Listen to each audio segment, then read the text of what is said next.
It's the same land where faithful Jews longed for freedom, where prophets had spoken of God's rule, and where later Jesus himself would be baptized in the Jordan River, not far from this desert. But here's what excites me most. This structure remains unsolved. Is it a fortress? A checkpoint? A tomb?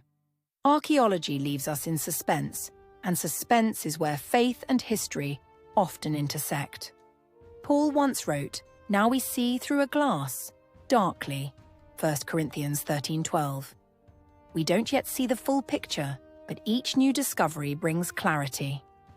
Each stone, each coin, each papyrus fragment tells us that the biblical world was not myth or legend, but rooted in the politics, roads, and conflicts of real empires.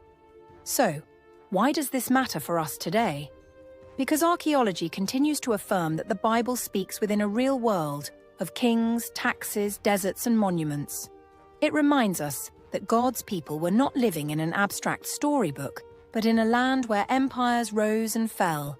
And it challenges us to consider, just as kingdoms of this world once built monuments in the desert, what are we building with our lives today? Jesus said, "Do not lay up for yourselves treasures on earth, where moth and rust destroy." Matthew 6:19. But instead, to build treasures in heaven. Stones crumble, but the word of God endures.